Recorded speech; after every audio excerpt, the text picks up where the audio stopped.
Okay, let's dive into this explainer. Today, we're looking at a fascinating journey about a struggle I think pretty much all of us share on a daily basis: digital distraction. We've all been there, right? You pick up your phone just to check one quick thing, and suddenly an entire hour has completely vanished. Well, today, we're uncovering the origin story of a brand new iOS app called Kairis. But listen, this is not your typical story of a massive tech company with endless resources. No, it's actually the story of a solo developer's absolute all-out war on the friction that keeps us from actually controlling our own time. And this whole story starts with a very uncomfortable realization. About 4 or 5 years ago, the creator of this app sat down and thought about how much time they were wasting online. If you'd asked them at the time, they probably would have guessed, maybe half an hour a day. But the reality? It was 5 times worse. We are talking about 2 to 3 hours lost every single day to YouTube and Instagram. And it wasn't happening in one giant noticeable chunk. It was 10 minutes here, a quick check there, and an autoplay video at 11 p.m. that somehow just magically stretched all the way to 1 a.m. So let's look at how they tackled this in phase one, the time illusion. Realizing that 2 to 3 hours were just evaporating daily, the creator decided they had to take control. So they tried this simple idea from a time management course by Ankarawaku. The idea was to just track everything manually in a spreadsheet and sort it using the Eisenhower matrix.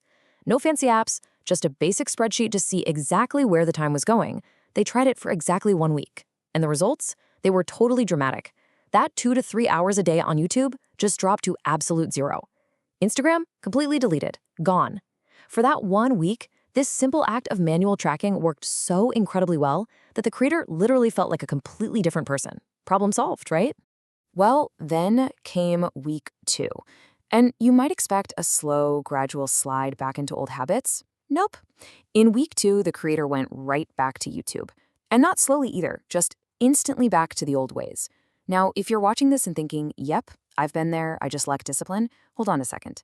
Because the creator told themselves that exact same easy story for years. I lost discipline, I gave up, it's my fault. But as we're going to see, that is absolutely not what actually happened. So the crucial point is why tracking actually fails. Because the real enemy here wasn't a lack of discipline, it was the tools themselves.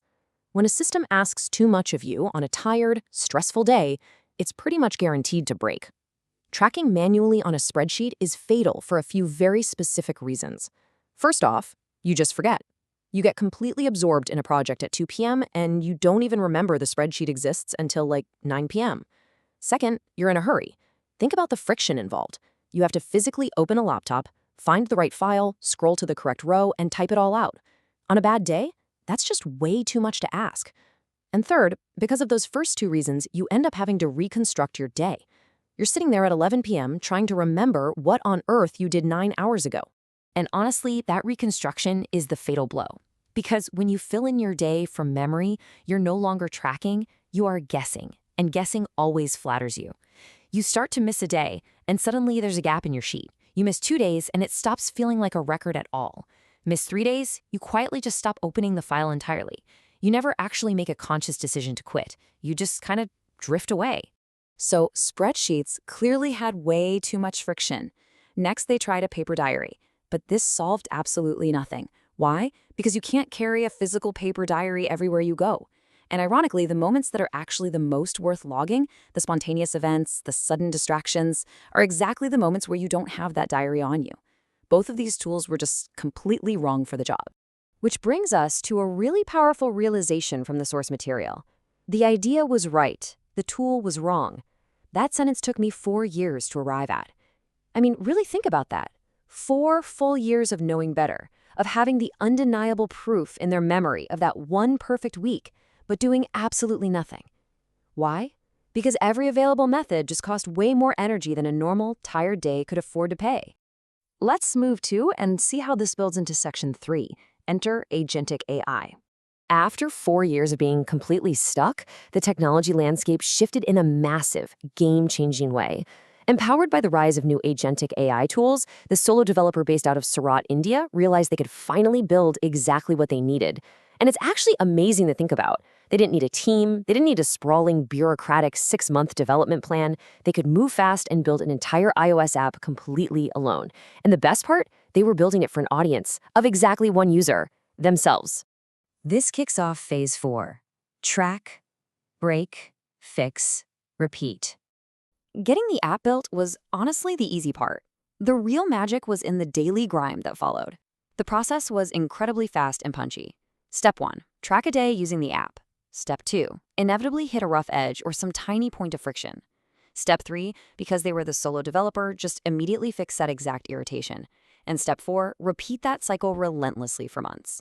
The app didn't get good through some grand theoretical master plan. It got good through relentless personal use. When something was irritating, it was fixed right then and there. Now, what's really interesting about this slide is how these new features map directly to those exact frustrations we talked about earlier. The problem of slow logging, solved by making tracking take literally seconds, not minutes. The annoyance of double entry, where you're planning in one place and tracking in another. Well, the solution here is that your ideal day just fills itself in underneath your tracking. No extra checkboxes needed.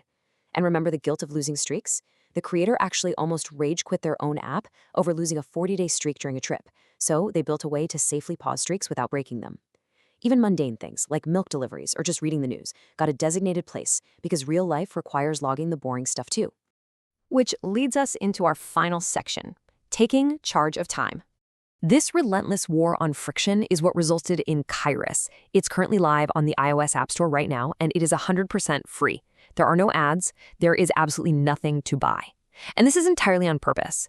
As the creator notes, the app solved a 4-year problem for a sample size of exactly 1 person. Before they ever ask anyone for a dime, they want concrete evidence that this tool actually does something meaningful for someone else. Which leaves us with this final, incredibly provocative question. I want you to think about your own life for a second.